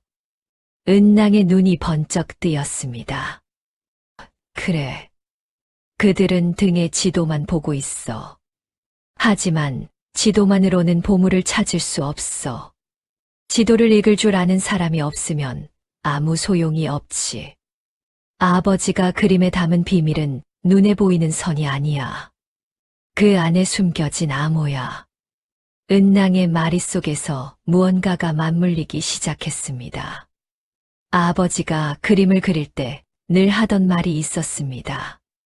은낭아, 좋은 그림은 보이는 건 너머를 담아야 한다. 선 사이의 빈 공간에 진짜 뜻이 있느니라. 선 사이의 빈 공간. 은낭은 자신의 등에 새겨진 문양을 떠올렸습니다. 머릿속에서 그 문양을 하나하나 되짚었습니다. 산줄기와 물줄기 사이, 점과 점 사이, 선이 아닌 빈 공간. 맞아. 은낭이 나지막이 말했습니다. 뽕씨가 아무리 등을 베껴봐야 소용없어. 문양 자체가 지도가 아니야. 문양 사이의 빈 공간이 진짜 지도야. 아버지는 그것을 알고 일부러 그렇게 새기신 거야. 겉만 보면 속을 수밖에 없도록. 은낭은 주먹을 꽉 쥐었습니다. 아직 끝나지 않았습니다. 바느질 상자를 잃었다고 모든 것을 잃은 것이 아니었습니다. 옥패는 잃었지만 아버지의 가르침은 가슴에 남아 있었습니다. 천 조각은 불탔지만 그 안의 비밀은 은낭의 머릿속에 있었습니다. 아버지, 이제 알겠습니다. 아버지가 저에게 남긴 진짜 보물은 등에 새긴 지도가 아니었습니다. 저를 키우며 가르쳐 주신 것들이었습니다. 그림을 보는 눈, 선 너머를 읽는 법, 그것이 진짜 열쇠였습니다. 은낭은 어둠 속에서 일어섰습니다. 지팡이가 없었습니다. 그래도 벽을 짚고 일어섰습니다. 살아남겠습니다. 그리고 끝을 내겠습니다. 밖에서 바람이 불었습니다. 그런데 이상했습니다. 바람이 차갑지 않았습니다. 따뜻했습니다.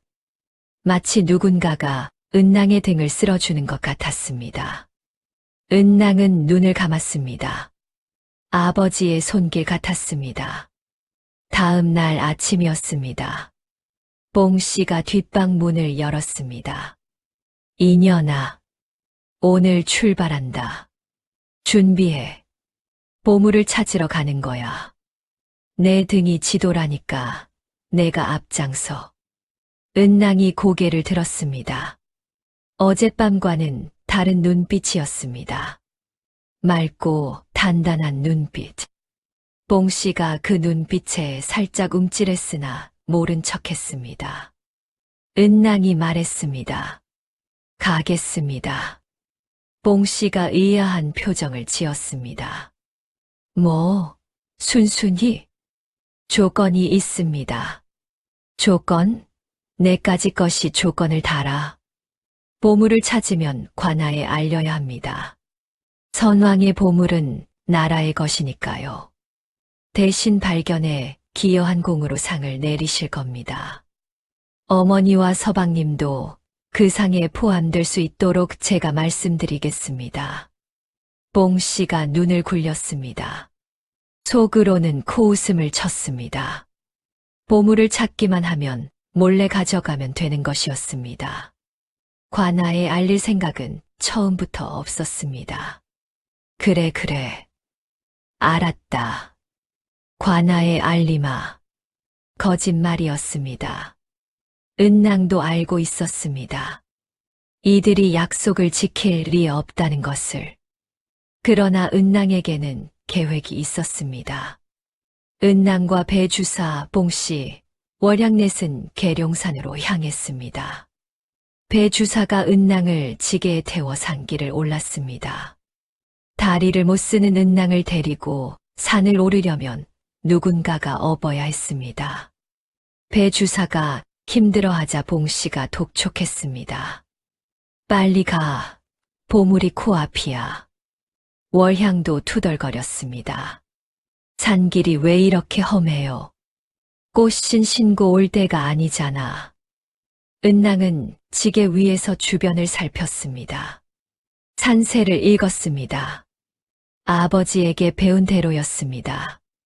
산줄기의 흐름, 물줄기의 방향, 바위의 생김새, 나무의 종류, 모든 것이 단서였습니다. 그러나 은낭은 일부러 엉뚱한 방향을 가리켰습니다. 이쪽입니다. 배주사가 은낭이 가리킨 방향으로 걸었습니다. 한 시진을 걸었습니다. 막다른 골짜기였습니다. 여기가 아닌 것 같은데. 배주사가 짜증을 냈습니다. 죄송합니다. 기억이 정확하지 않아서. 저쪽인 것 같습니다. 은낭이 다른 방향을 가리켰습니다. 또 한 시진을 걸었습니다. 역시 아무것도 없었습니다. 봉씨가 폭발했습니다. 인연이 일부러 속이는 거 아니야. 아닙니다, 어머니. 지도가 워낙 복잡해서. 은낭은 시간을 끌고 있었습니다. 장쇠가 돌아올 때까지 버텨야 했습니다. 그리고 또 한 가지. 은낭은 산을 오르면서 곳곳에 흔적을 남기고 있었습니다. 나뭇가지를 꺾어 방향을 표시했습니다. 지게에 묶인 천 조각을 찢어 나뭇가지에 걸었습니다. 누군가가 뒤쫓아 올 수 있도록. 그날 밤 넷은 산속에서 야영을 했습니다. 봉씨와 월향은 불평을 쏟아냈습니다. 배주사는 지쳐서 골아떨어졌습니다. 은낭만 깨어 있었습니다. 밤하늘의 별을 보며 아버지를 생각했습니다. 아버지, 조금만 더 버티겠습니다. 새벽녘이 되었을 때였습니다. 산 아래쪽에서 희미한 불빛이 보였습니다. 하나가 아니라 여럿이었습니다. 횃불이었습니다. 은낭의 심장이 뛰었습니다. 혹시 그때 멀리서 익숙한 목소리가 들렸습니다. 은낭 낭자, 은낭 낭자. 장쇠였습니다. 장쇠가 돌아온 것이었습니다. 그것도 혼자가 아니었습니다. 날이 밝았습니다. 장쇠가 군관 10명과 함께 산을 올라왔습니다. 그 뒤로 관복을 입은 관리 1명이 더 있었습니다. 장쇠가 은낭에게 달려왔습니다. 낭자, 무사하오. 은낭은 고개를 끄덕였습니다. 장쇠 나리. 오셨군요. 늦어서 미안하오. 한양에서 병조에 보고하고 돌아오는 길에 주막에 들렀더니 낭자가 사라졌다 하기에 배주사 집으로 갔더니 집이 비어 있었소. 마을 사람에게 물어 계룡산으로 간 것을 알았소. 산에서 낭자가 남긴 표식을 따라 여기까지 왔소. 은낭은 안도의 한숨을 내쉬었습니다. 나뭇가지에 걸어둔 천 조각, 꺾어둔 나뭇가지, 그것들이 길을 알려준 것이었습니다. 봉씨와 배주사와 월향은 군관들을 보자 얼굴이 새하얗게 질렸습니다. 이게 무슨... 장쇠 뒤에 서 있던 관복입은 관리가 앞으로 나섰습니다. 위험 있는 걸음이었습니다. 내가 병조에서 파견된 나장이다. 한양에서 보물치도 건으로 내려왔다. 배 주사가 벌벌 떨었습니다. 나리. 소인은 아무것도 모릅니다. 아내가 약초를 캐러 산에 간다기에 따라온 것뿐이옵니다. 나장이 차가운 눈으로 배 주사를 바라보았습니다. 그런데 내가 조사한 바로는 좀 다르던데. 나장이 품에서 문서 하나를 꺼냈습니다. 주막 안악의 증언, 마을 사람들의 증언, 그리고 장수의 포졸의 보고, 내 놈이 아내를 산에 버린 것, 첩을 들인 것, 아내를 감금한 것, 모두 조사되었다. 배 주사의 무릎이 꺾였습니다. 나리, 그것은 봉씨가 끼어들었습니다. 나리, 오해이옵니다. 저희는 며느리를 위해. 나장이 손을 들어 봉씨의 말을 끊었습니다. 닥쳐라. 아직 내 차례가 아니다. 봉씨가 입을 다물었습니다. 나장이 은낭에게 다가왔습니다. 그대가 은낭이요? 예, 그렇습니다. 등에 선왕의 보물 지도가 새겨져 있다는 것이 사실이오? 예. 그대의 아버지가 궁중화원 윤상덕이었다는 것도. 예. 나장이 고개를 끄덕였습니다. 병조에서 확인한 바로는 선왕께서 30년 전 궁중화원 윤상덕에게 비밀 지도를 그리게 하셨다. 그 지도는 나라의 위급한 때를 위해 숨겨둔 군자금과 무기의 위치를 담고 있다. 윤화원이 지도를 완성한 뒤 종적을 감추었는데 지도의 행방도 함께 사라졌다. 30년 동안 찾지 못한 것을 그대의 등에서 찾게 된 것이요. 은낭은 고개를 숙였습니다. 아버지는 지도를 지키기 위해 제 등에 새기셨습니다. 종이에 그리면 빼앗기거나 불탈 수 있으니까요. 나장이 감탄했습니다. 대단한 충신이었소. 윤화원은 목숨을 걸고 선왕의 비밀을 지킨 것이요. 은낭이 앞으로 나섰습니다. 나리, 한 가지 말씀드릴 것이 있습니다. 말해보시오. 제 등에 새겨진 문양은 겉으로 보이는 것이 전부가 아닙니다. 나장의 눈이 번뜩였습니다. 무슨 뜻이요? 아버지는 문양 자체가 아니라 문양 사이의 빈 공간에 진짜 지도를 숨기셨습니다. 겉만 베끼면 엉뚱한 곳으로 가게 됩니다. 진짜 지도를 읽으려면 아버지가 가르쳐 주신 방법을 알아야 합니다. 그 방법은 오직 저만 알고 있습니다. 은낭이 봉씨와 배 주사를 바라보았습니다. 그래서 이 사람들이 아무리 제 등을 들여다봐도 보물을 찾을 수 없었던 것입니다. 봉씨의 얼굴이 일그러졌습니다. 이 인연이 속인 거야. 일부러 엉뚱한 곳을 가리킨 거야. 은낭이 담담하게 고개를 끄덕였습니다. 예. 시간을 벌기 위해서였습니다. 장쇠 나리가 돌아올 때까지. 배 주사가 땅바닥에 주저앉았습니다. 그러면 처음부터, 예, 처음부터 알고 있었습니다. 어머니가 저를 산에 보내는 진짜 이유도, 월향이 물에 약을 탄 것도, 제 등을 베끼려 한 것도 모두 알고 있었습니다. 봉씨가 벌벌 떨었습니다. 그런데 왜 순순히 도망칠 수 없었으니까요. 은낭이 말했습니다. 다리를 못 쓰는 저는 어디에도 갈 수 없었습니다. 그래서 다른 방법을 택한 것입니다. 따라가되 시간을 끌고 흔적을 남기는 것. 그것이 제가 할 수 있는 전부였습니다. 장쇠가 은낭을 바라보았습니다. 가슴이 먹먹했습니다. 이 여인은 다리를 못 쓰면서도 머리로 싸웠습니다.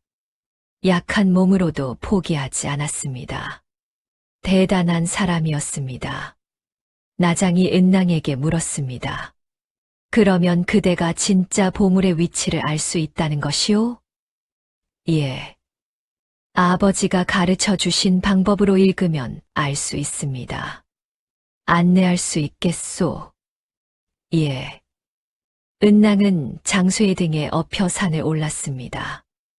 은낭이 가리키는 방향은 어제와 달랐습니다. 동쪽 기슭의 세 번째 골짜기. 한 시진을 더 올라가자 큰 바위 두 개가 마주보고 서 있는 곳이 나타났습니다. 여기입니다. 은낭이 말했습니다. 이 바위 아래를 파보십시오. 군관들이 삽으로 땅을 팠습니다. 한 자, 두 자, 세 자, 쿵. 삽이 무언가에 부딪혔습니다. 군관이 소리쳤습니다. 무언가 있습니다. 흙을 걷어내자 커다란 나무 괴짝이 나타났습니다. 뚜껑을 열었습니다.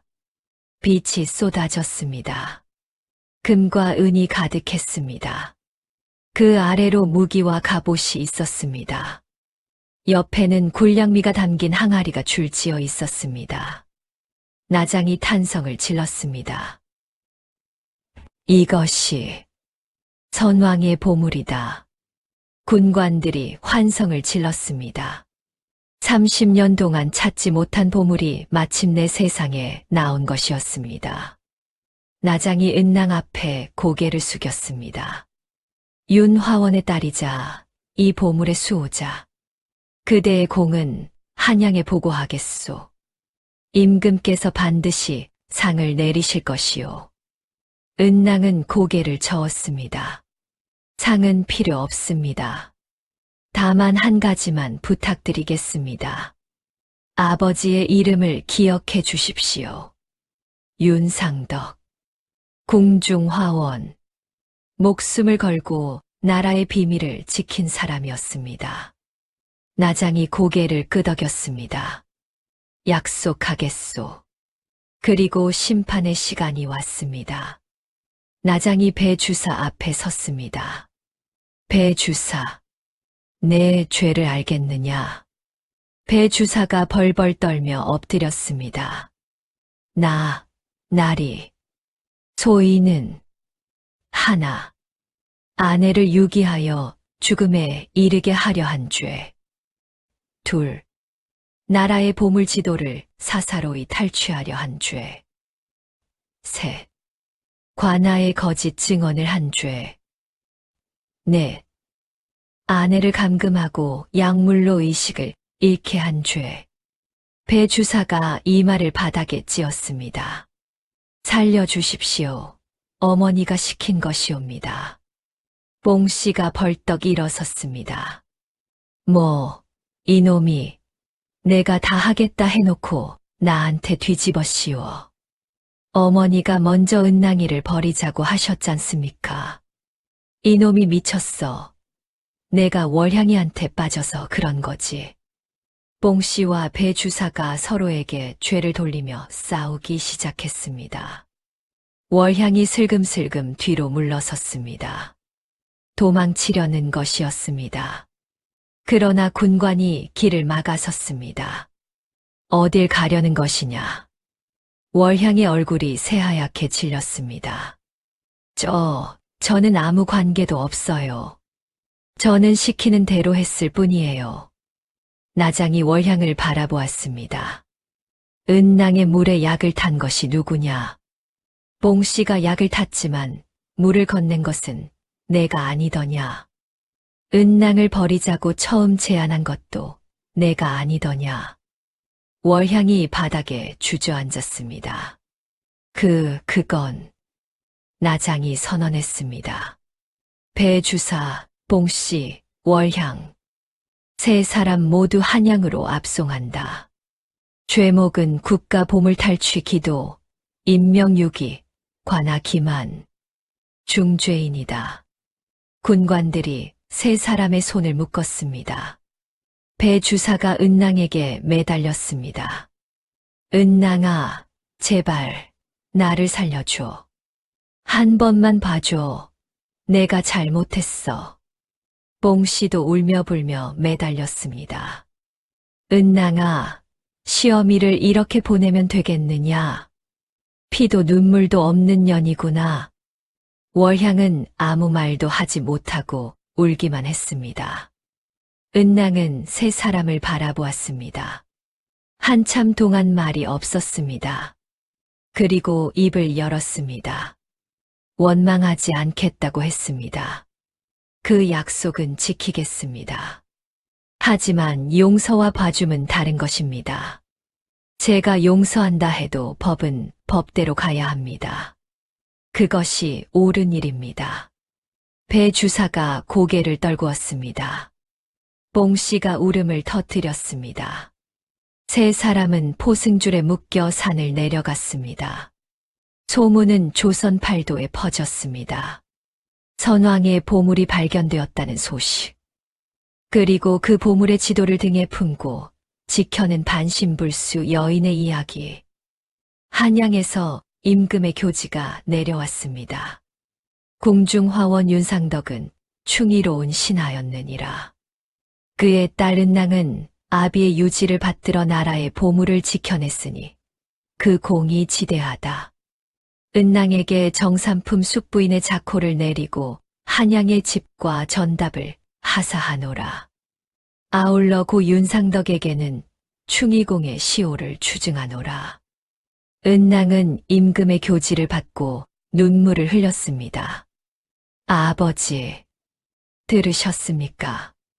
아버지의 이름이 세상에 알려졌습니다. 아버지가 목숨을 걸고 지킨 것이 헛되지 않았습니다. 배 주사와 봉씨와 월향은 한양으로 압송되어 심판을 받았습니다. 배 주사는 곤장 80대에 유배형을 받았습니다. 봉씨는 곤장 50대에 가산 몰수를 당했습니다. 월향은 곤장 30대에 관기로 편입되었습니다. 배 주사의 기와집은 관아에 몰수되었습니다.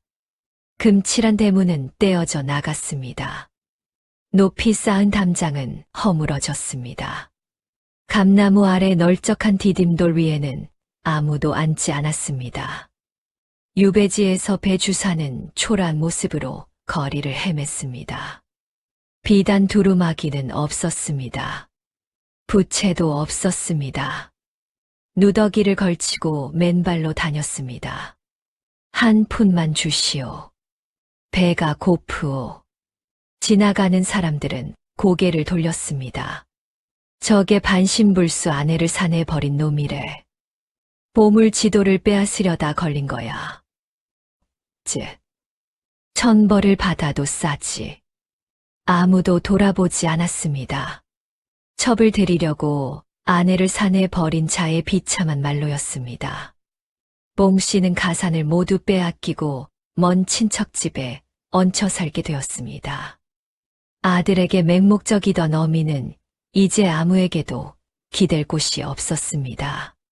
하루 종일 방구석에 앉아 혼잣말을 했습니다. 내가 왜 그랬을까? 은낭이를 그냥 뒀으면 이렇게 되지 않았을 텐데. 후회는 늘 늦게 찾아오는 법이었습니다. 월향은 관기가 되어 다시 기생의 삶으로 돌아갔습니다. 화려한 비단 저고리는 없었습니다. 산호비녀도 꽃잠도 없었습니다. 남의 시중을 들며 하루하루를 보냈습니다. 내가 무슨 짓을 한 거지? 한 여자의 인생을 망치려다가 내 인생이 망했네. 탐욕에 눈이 멀어 남의 자리를 빼앗으려 한 자의 비참한 말로였습니다. 세월이 흘렀습니다. 어느덧 3년이 지났습니다. 충청도 공주 땅에 아름다운 기와집 하나가 새로 지어졌습니다. 크지 않았으나 단아했습니다. 대문에는 충의공 윤상덕지가라는 현판이 걸려 있었습니다. 마당에는 감나무 2그루가 심어져 있었습니다. 그 아래에 널쩍한 디딤돌이 놓여 있었습니다. 디딤돌 위에 한 여인이 앉아 있었습니다. 연보라 비단 저고리에 남색 치마를 입은 여인이었습니다. 은비녀가 햇빛에 반짝였습니다. 때를 씻어낸 얼굴은 눈처럼 하얀 살결의 귀티가 흘렀습니다. 은낭이었습니다. 은낭은 무릎 위에 바느질감을 올려놓고 술을 놓고 있었습니다. 새 바느질 상자가 옆에 놓여 있었습니다. 장쇠가 깎아서 만들어준 나무 상자였습니다. 투박했지만 정성이 가득했습니다. 은낭의 왼쪽 다리에는 장쇠가 깎아준 목재 지팡이가 기대어 있었습니다. 여전히 다리는 불편했습니다. 그러나 은낭의 얼굴에는 미소가 있었습니다. 예전에는 볼 수 없었던 미소였습니다.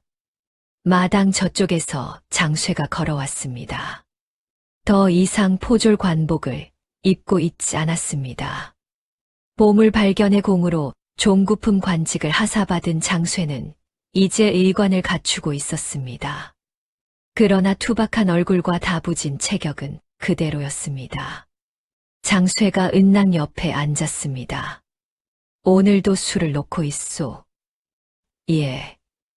마을 아이들 옷에 놓을 수입니다. 장쇠가 빙그레 웃었습니다. 은낭도 웃었습니다. 두 사람 사이에 말이 필요 없는 편안함이 있었습니다. 바람이 불어 감나무 잎이 흔들렸습니다. 가을이었습니다. 감이 붉게 익어가고 있었습니다. 은낭은 문득 하늘을 올려다보았습니다.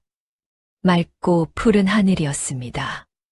아버지가 좋아하던 하늘이었습니다. 아버지. 은낭이 나지막이 말했습니다. 이제 편히 쉬십시오. 딸이 잘 살고 있습니다. 바람이 은낭의 머리카락을 스쳐 지나갔습니다. 따뜻한 바람이었습니다. 마치 누군가가 은낭의 머리를 쓸어주는 것 같았습니다. 은낭은 눈을 감았습니다. 미소를 지었습니다. 마을 어귀에서 아이들의 노랫소리가 들려왔습니다. 감나무 아래 은낭아씨, 바늘 한 땀에 꽃이 피네. 등에는 보물, 손에는 수놓기, 하늘이 내린 복이라네. 아이들의 노래가 바람을 타고 산 너머로 퍼져나갔습니다. 눈에 보이는 것만 믿는 자는 진실의 반도 보지 못하는 법입니다. 반신불수의 몸이라 천대받던 여인의 등에 나라의 보물이 잠들어 있었고 그 여인의 두 손에서 세상을 아름답게 수놓는 재주가 피어났습니다.